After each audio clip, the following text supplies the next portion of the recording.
E, finalmente, nós temos a diversidade beta. Nós vamos medir essa diferença por meio do que nós chamamos de índice de similaridade. Esses índices de similaridade, eles tentam comparar a composição de espécies entre um par de amostras, então entre a amostra 1 e a amostra 2. Existem vários índices de similaridade possíveis. Eu vou falar aqui dos mais simples, que são aqueles que consideram somente a presença e a ausência de uma espécie em duas amostras. Se eu comparo duas amostras, eu posso ter então o número de espécies que estão presentes tanto na amostra 1 quanto na amostra 2, que eu represento como A. Eu posso ter também o número de espécies presentes na amostra 1, mas que são ausentes na amostra 2, que eu represento como B. E o número de espécies que estão presentes na amostra 2, mas ausentes na amostra 1, representados por C. E, finalmente, o número de espécies que não foi observado em nenhuma das duas amostras. Pegando duas linhas da nossa base de dados como exemplo, a gente tem que dessas duas linhas, 5 espécies eram comuns às duas amostras, ou seja, a espécie 1, a espécie 3, a 4, a 5 e a 6. Haviam 5 espécies, existem nessa linha aqui, nessas duas linhas, 5 espécies comuns às duas amostras. Duas espécies ocorrem na amostra 1, mas não ocorrem na amostra 2. Então, a espécie 2 ocorre na amostra 1, a espécie 7 ocorre na amostra 1, mas não ocorre na amostra 2. E somente uma espécie ocorre na amostra 2, a espécie 8, porém não ocorre na amostra 1. E aí eu tenho duas espécies que estão na minha base de dados, mas não ocorrem nem na 1 nem na 2.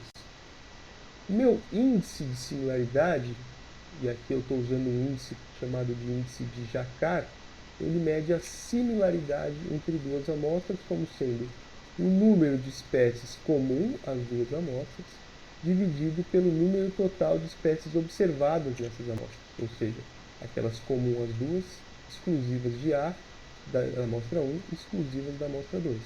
Então, esse índice de similaridade me dá o percentual de espécies comuns dentre todas as espécies observadas nessas duas amostras aqui.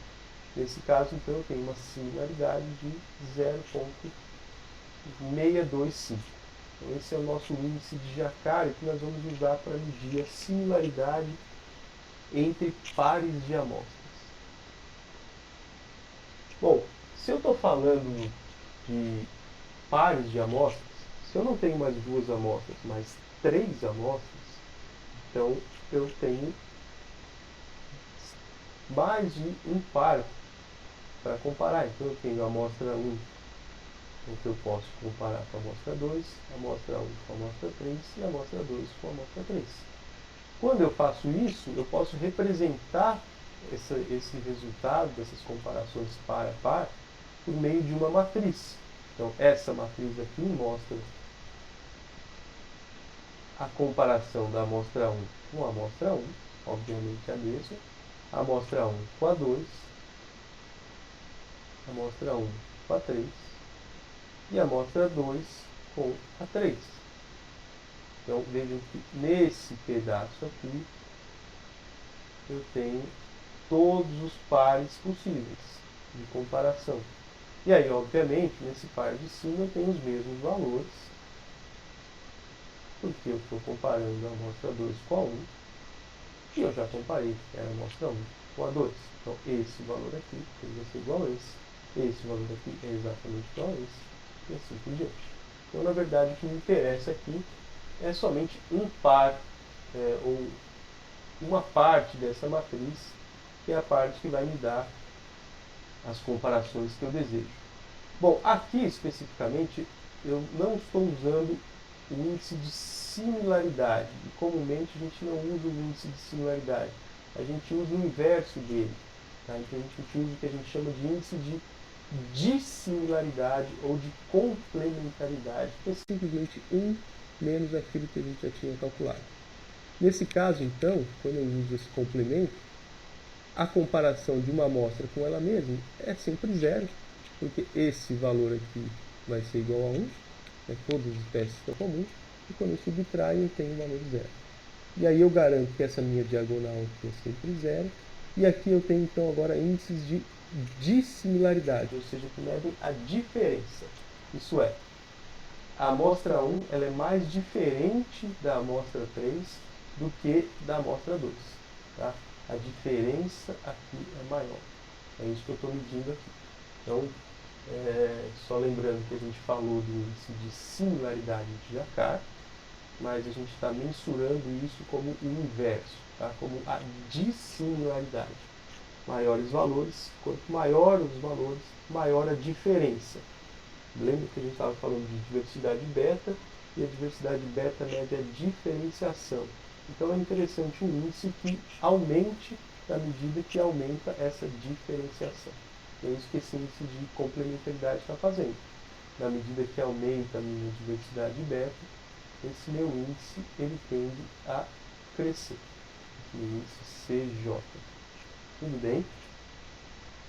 Bom, essa matriz aqui me dá a matriz para comparação de 3 amostras. É uma matriz de 3 por 3. Mas o que acontece se eu tenho, no nosso exemplo, 12 amostras? Então, se eu tenho 12 amostras, eu tenho uma comparação de 12 pares possíveis. 12 com 12 pares possíveis me dá um total de 12 vezes 11 sobre 2 comparações possíveis, que é o que eu tenho nessa matriz aqui embaixo. Então essas são todas as combinações possíveis. Eu só estou mostrando a parte de baixo, porque a parte de cima é exatamente igual. Bom, o que eu vejo aqui? Algumas amostras são completamente diferentes, ou seja, não existe nenhuma espécie em comum. Então, entre a amostra 6 e a amostra 12, não havia nenhuma espécie em comum, então a diferença é máxima. Por outro lado, entre a amostra 7 e a amostra 11, a minha diferença é zero, ou seja, todas as espécies que estão na amostra 7 estão também na amostra 11. E eu tenho vários valores, a maior parte deles, intermediários. Bom, essa é a minha matriz de dissimilaridade e que me ajuda a entender quão diferentes são as minhas amostras. O problema agora é como eu interpreto essa matriz de dissimilaridade. Vejam, ainda que esses valores eles sejam os valores que me interessam, como eu extraio um padrão de tantos números diferentes? Então, existem várias formas de a gente fazer isso, representar de forma visualmente mais simples ou mais evidente essa tabela. Uma forma de fazer isso é por meio de uma análise de ordenação. Essa análise de ordenação, aqui chamada de análise de coordenadas principais, ela vai traduzir a minha tabela de dissimilaridade em um mapa. Esse mapa é um mapa que tem um eixo X, que eu estou chamando de eixo 1, e um eixo Y, que eu estou chamando de eixo 2. Cada ponto nesse mapa aqui é uma amostra. E aí eu vejo os pontos em vermelho, que são amostras do inverno, e os pontos em verde, que são amostras do verão. Bom, o que esse mapa mostra para mim? Pontos que estão mais próximos uns dos outros, eles são mais parecidos em termos de composição de espécies. E pontos que estão mais distantes uns dos outros são pontos que são mais diferentes em termos de composição de espécies. Então agora eu consigo mapear num espaço de duas dimensões o conjunto de valores que estavam aqui. Então a posição de cada ponto nesse mapa, ela depende da posição de todos os outros pontos. É dessa forma que eu interpreto esse mapa aqui. Tudo bem? Bom, uma vez que eu montei esse mapa, basta o próximo passo é interpretar. Bom, se eu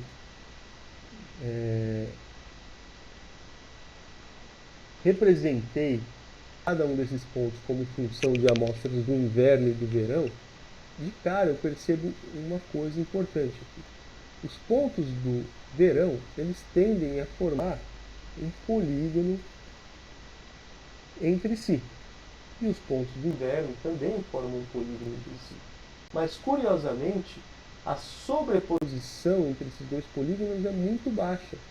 Ou seja, isso mostra para mim que os pontos do verão eles tendem a estar mais perto entre si do que com relação aos pontos, do que entre os pontos de inverno. Os pontos de inverno, da mesma forma, tendem a estar mais perto entre si do que estão dos pontos do verão. Lógico que eu tenho algumas exceções, eu sempre tenho, tá? Mas o importante é que essa figura mostra para mim que existe uma coesão maior entre pares de pontos, se esses pares de pontos estão sendo medidos na mesma época do ano. Então isso já me ajuda a entender, por exemplo, que as épocas de verão e de inverno, elas são épocas importantes para a minha diferenciação das comunidades. As comunidades são mais parecidas entre si se elas são comunidades amostradas em uma mesma época. Tá? Esse é um ponto importante aqui. O segundo ponto é falar quem são as espécies que tornam dois pontos mais parecidos uns com os outros. Bom, isso eu tenho nessa figura da mesma forma. Vejam que aqui eu tenho a espécie 6 e a espécie 9. Partindo do ponto zero desse gráfico aqui, estendendo uma seta nessa direção, essa seta ela caminha na direção dos pontos do verão. Então essas espécies aqui são espécies que tendem a ser mais frequentes no verão. Será que são mesmo? Então vamos olhar para a espécie 9, por exemplo. A espécie 9 ela não ocorreu em nenhuma das amostras de inverno e ocorreu em algumas amostras de verão. A espécie 6 ela ocorreu em várias amostras de inverno. Por outro lado, ela ocorreu em todas as amostras de verão. E a espécie 10, na verdade a espécie 10 é uma espécie que quase nunca ocorre, ela não aconteceu em nenhuma amostra de inverno e apareceu lá em uma única amostra de verão. E por outro lado, bom, seguindo por outro lado, eu tenho espécies que são mais frequentes no inverno. Bom, vamos olhar, são mesmo? Então, a espécie 7. A espécie 7, ela apareceu em duas amostras do inverno e somente uma do verão. Bom, relativamente sim. E a espécie 4 e a espécie 3? Bom, a espécie 4 aconteceu em todas as amostras do inverno e algumas do verão. Enquanto a espécie 3 aconteceu não em todas, mas na maior parte das amostras de inverno, porém, em nenhuma amostra de verão.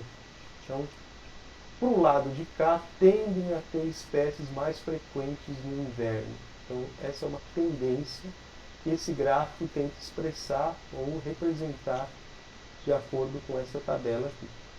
E as espécies que estão aqui embaixo? Bom, são espécies intermediárias. Elas não estão indo nem para o lado do verão, nem para o lado do inverno, elas estão mais ou menos no meio do caminho. Tá? Quem são? Espécie 1, 5 e 8. Então, espécie 1, 5 e 8, por exemplo. A espécie 1 ela acontece em relativamente vários pontos, seja verão ou seja inverno. Ou seja, ela não caracteriza nem uma coisa nem outra. Tá?